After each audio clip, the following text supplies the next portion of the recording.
കർത്താവിൻ്റെ പരിശുദ്ധമായ നാമം വാഴ്ത്തപ്പെടുമാറാകട്ടെ. അനുഗ്രഹിക്കപ്പെട്ട ഈ നല്ല പ്രഭാതത്തിനാണ് കർത്താവിന് സ്തോത്രം ചെയ്യുന്നു. ഈ പ്രഭാത സന്ദേശം കേൾക്കുന്ന എല്ലാ പ്രിയപ്പെട്ടവർക്കും വീണ്ടും വരുന്നവനായ ക്രിസ്തയേശുവിൻ്റെ നാമത്തിൽ എൻ്റെ പ്രഭാത വന്ദനങ്ങളെ ഈ നിമിഷം അർപ്പിക്കട്ടെ.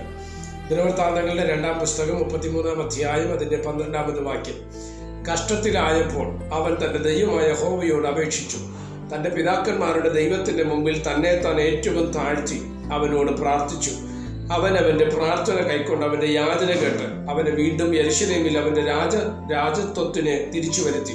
യഹോവ തൻ്റെ ദൈവമെന്ന് മനശ്ശെക്ക് ബോധ്യമായി. ഈ വാക്യങ്ങൾക്കാണ് ദൈവത്തിന് സ്തോത്രം ചെയ്യുന്നു.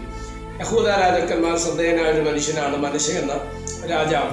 അവന് സ്തോത്രം രാജാവാകുന്ന സമയത്ത് 12 വയസ്സുണ്ടായിരുന്നു എന്നാണ് 33-ാം അധ്യായത്തിൽ 2 ദിനവൃത്താന്തങ്ങളുടെ പുസ്തകത്തിൽ പറയപ്പെടുന്നത്. അത് 12 വയസ്സായതുകൊണ്ട് തന്നെ ഒരു അപക്വം അല്ലെങ്കിൽ പക്വതയില്ലായ്മ മനുഷ്യരുടെ ജീവിതത്തിനകത്തുണ്ടായിരുന്നു.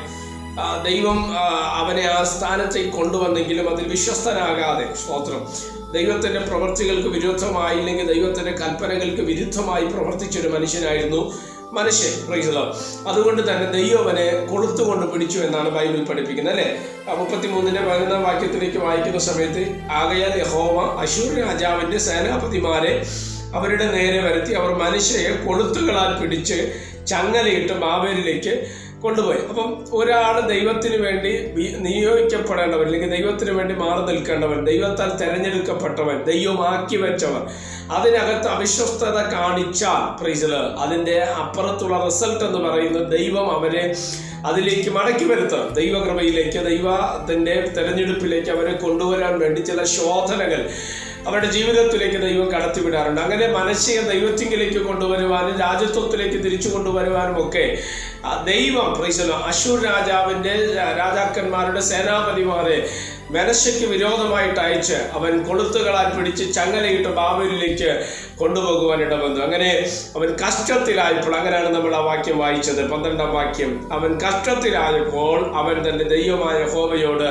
അപേക്ഷിപ്പാൻ ഇടവന്നു. തൻ്റെ പിതാക്കന്മാരുടെ ദൈവത്തിൻ്റെ മുമ്പിൽ തന്നെ താൻ ഏറ്റവും താഴ്ത്തി അവനോട് പ്രാർത്ഥിച്ചു. അപ്പോൾ ഒരു കഷ്ടത അവൻ്റെ ജീവിതത്തിൽ കടന്നു വന്നപ്പോൾ അതെന്തിനു വേണ്ടിയായിരുന്നു? അവൻ്റെ ദൈവത്തിങ്കിലേക്ക് മടക്കി വരുത്തുവാൻ വേണ്ടിയാണ്. എന്നെ കേൾക്കുന്ന പ്രിയ സ്നേഹിത, പ്രിയപ്പെട്ടവരെ, ദൈവത്തിങ്കിൽ നിന്ന് വഴിമാറിയിട്ടുണ്ടെങ്കിൽ, പ്രാർത്ഥനയിൽ നിന്ന്, ആത്മീക ജീവിതത്തിൽ നിന്ന്, വിശുദ്ധ ജീവിതത്തിൽ നിന്ന്, ശുശ്രൂഷയിൽ നിന്ന് ആരെങ്കിലും പിറകിലോട്ട് പോയിട്ടുണ്ടെങ്കിൽ കർത്താവ് നിന്നെ മടക്കി കൊണ്ടുവരുവാൻ ദൈവം ചില മാധ്യമങ്ങൾ ഉപയോഗിച്ച്, ചിലപ്പോൾ അത് രോഗമായിരിക്കാം, ചിലപ്പോൾ ചില സാമ്പത്തിക ക്ലേശങ്ങളായിരിക്കാം, ചില പ്രതിസന്ധികളായിരിക്കാം, വ്യക്തികൾ നമുക്ക് വിരോധമാകുന്നതായിരിക്കാം. അത് നമ്മൾ തിരിച്ചറിഞ്ഞ് ദൈവത്തിങ്കിലേക്ക് മടങ്ങി വരുവാൻ നിങ്ങൾ ഒരുക്കപ്പെട്ടാൽ നിശ്ചയമായിട്ട് കർത്താവ് നിങ്ങളെ മടക്കി വരുത്തുവാൻ തക്കവണ്ണം ഇടയാകുക. അപ്പോൾ ഈ കഷ്ടത എന്ന് പറയുന്നത്, ചില കഷ്ടതകൾ പൈശാചികമാണ്, ചില കഷ്ടതകൾ മാനുഷികമാണ്, എന്നാൽ ചില കഷ്ടതകൾ ദൈവം അനുവദിച്ചിട്ട് ദൈവത്തിങ്കിലേക്ക് നമ്മളെ കൊണ്ടുവരുന്നതിന് വേണ്ടി ചില കഷ്ടതകൾ ദൈവം നമ്മുടെ ജീവിതത്തിൽ കൊണ്ടുവരാറുണ്ട്. ആ കഷ്ട നമ്മുടെ ജീവിതത്തിൽ കടന്നു വരുമ്പോൾ ഒരു കാര്യം നിങ്ങൾ ഓർക്കുക,